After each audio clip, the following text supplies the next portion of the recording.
Question pertinente.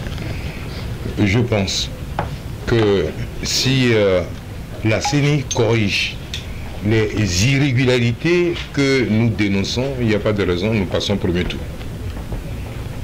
Ça veut dire qu'a priori, si la CENI, en fonction des résultats que nous avons actuellement, un deuxième tour n'est pas envisageable. Une autre question éventuelle.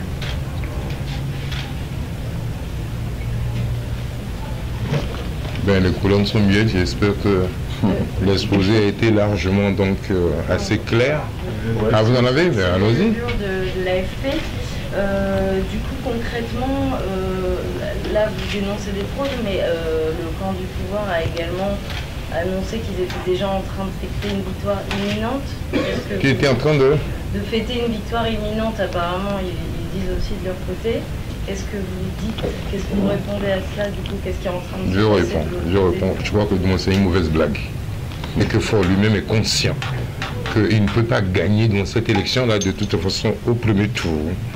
Et puis en fait, je pense qu'un de vos confrères a annoncé cet après-midi que en fait, vu les dénonciations de fraude qui ont émaillé dans ce scrutin, il est impossible au candidat sortant d'être élu dans ce premier tour. Voilà. C'est-à-dire que dans la position où nous sommes aujourd'hui, si, avec l'aide de nos populations, parce que nous, ce sont leurs suffrages qu'on est en train encore de voler, avec l'aide de la population, de la communauté internationale, le président sortant et son gouvernement seront obligés de reconnaître que nous avons gagné de au premier tour. Voilà. Vous dire qu'ils sont en train de préparer une mini-fête, je crois que c'est pour faire diversion, parce que ce qui s'est passé, c'est un véritable tournament. Et concrètement, quel type de fraude vous craignez à l'heure actuelle qui soit en train de se passer? Non, je crois que le scrutin, de toute façon, a déjà eu lieu. Et nous avons du moins des preuves matérielles sur plusieurs types de fraudes. Des maisons qui n'ont pas été référencées au niveau donc, de la CENI comme étant du bureau de vote. On a voté là, contre de l'argent.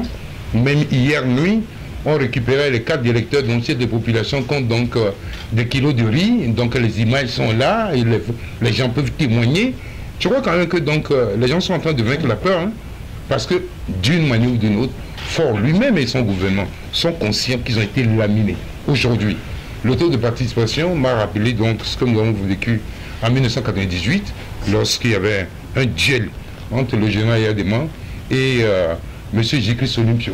Il y a un taux de participation très élevé. Et je dis, ça fait longtemps qu'au Togo ici, nous n'avons pu trouver ou connu du moins un scrutin avec un tel taux de participation. Donc en fait, ils savent qu'ils ont été laminés. Ben, bon, ils sont au pouvoir, ils sont en train de jouer un peu, mais dans tous les cas, en conscience, ils savent qu'ils n'ont pas gagné. Je voudrais aussi, en attendant de donner la parole sur la même question à d'autres personnes qui voudraient intervenir autour de la table, rappeler que normalement, les domiciles privés ne peuvent pas être des lieux de vote dans la loi, dans le code électoral au Togo. Et on a retrouvé, vous aussi sans doute autant que nous, des domiciles privés habités par des locataires qui ont été érigés en lieu de vote. Je voudrais aussi rappeler que selon les tendances que nous avons actuellement, même si nous nous gardons à la demande du candidat d'avancer des chiffres, nous sommes largement en avance, mais largement dans la région maritime, qui est la région la plus habitée du pays, et dans la région des plateaux. S'il y a un coup à coude dans la région centrale, on s'est rendu aussi compte que dans la région de la savane, nous avons fait des scores excellents. Peut-être que dans la région de la Kara, qui est la région d'origine du chef de l'État, et comme les élections sont relativement quand même un peu, je ne veux pas dire tribalistes, mais ethniques au Togo, et comme dans la plupart des pays de la sous-région, on peut avoir un score relativement acceptable pour le président sortant. Je voudrais aussi rappeler pour finir que nous avons compilé en ce moment des images ainsi que de courtes vidéos dans beaucoup de bureaux de vote. Nous en avons quelques centaines en ce moment, nous continuons de les rassembler et au moment venu, nous n'hésiterons pas à communiquer sur ça auprès de vous, c'est d'ailleurs pour ça qu'on a vos contacts. Je ne sais pas si sur la table il y a quelqu'un notamment de dire... Oui, je voudrais répondre un peu sur la première question. Alors, quand on connaît un peu la cartographie électorale, l'esquisse de la cartographie électorale du Togo, il y a le Grand Lomé qui est un vivier d'électeurs, il y a la région maritime qui est un vivier d'électeurs, il y a la région des plateaux qui est également un grand vivier d'électeurs. Ça ne veut pas dire que les autres régions n'ont pas d'électeurs ou qu'elles sont négligeables.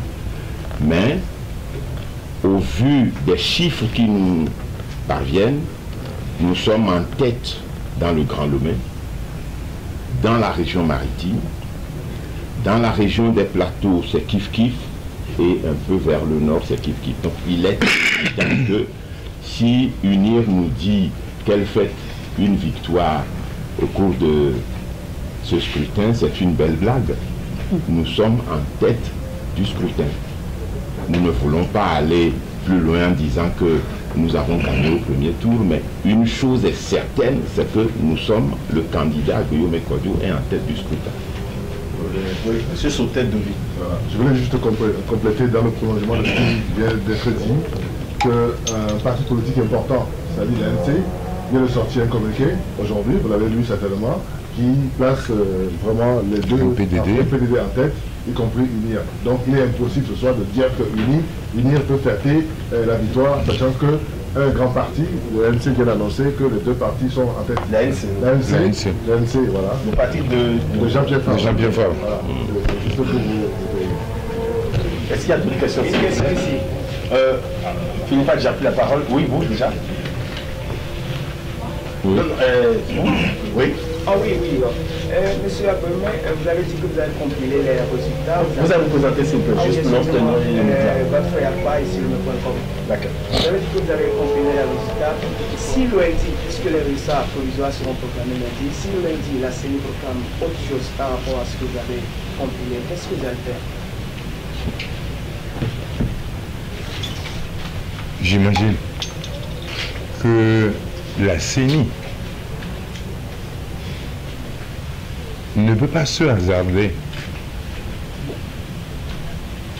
de publier autre chose que autre chose différente du sentiment général qui traverse le pays aujourd'hui de la communauté internationale. Ce n'est pas possible. Je vous ai dit que je veux respecter les décisions de mon pays. Je ne veux pas anticiper sur quoi que ce soit. Mais sinon, je vous aurais invité donc, à un barbecue géant. Donc ici, ce soir, en train donc, de célébrer la victoire de la coalition de Monseigneur Kodio. Je vais respecter les décisions de mon pays. Mais je dis, la CENI ne peut pas. Mais si elle se hasardait, je suis sûr qu'elle aura la réponse de la part des populations. Et peut-être moi-même, je prendrai le devant. Madame, non, on va aller à... Madame Le Drap, vous demandez la parole tout à l'heure. Oui, ma question était un peu similaire, simplement je vais peut-être la reformuler un petit peu. Dans la mesure, admettons que Fournier UNIR annonce sa victoire dans les prochaines heures ou les prochains jours, quelles vont être les directives que vous allez donner à vos partisans, aux militants de la société civile et aux autres candidats de l'opposition? Je crois que si le président sortant annonçait une victoire improbable, je crois que les organisations de la société civile, comme toutes les formations politiques, de tout temps réagiront. Et donc, nous allons demander à épuiser les voies de recours, mais je ne suis pas sûr que Fort commettrait une telle forfaiture. Il y en a déjà beaucoup donc, qui ont émaillé du monde sur le scrutin, donc il ne va pas en rajouter. Il va créer davantage donc, de problèmes dans le pays. Il y en a déjà, mais je crois que une crise politique de cette nature-là, je ne sais pas s'il pourrait en survivre. Oui. Merci. Kaïda Soni, Voix de la mer. Depuis le matin, vous appelez les Togolais à prendre leurs responsabilités en cas de rupture. Ne pensez-vous pas que vous dirigerez le pays vers un 2005 bis? Un 2005 bis. C'est-à-dire la manière dont on a tué les Togolais en 2005. Avoir la manière dont vous appelez les gens à prendre leurs responsabilités. Vous avez dit, en cas de fraude, ils trouveront le peuple togolais, ils me trouveront sur le... C'est ce qui s'est déjà passé aujourd'hui. C'est vrai.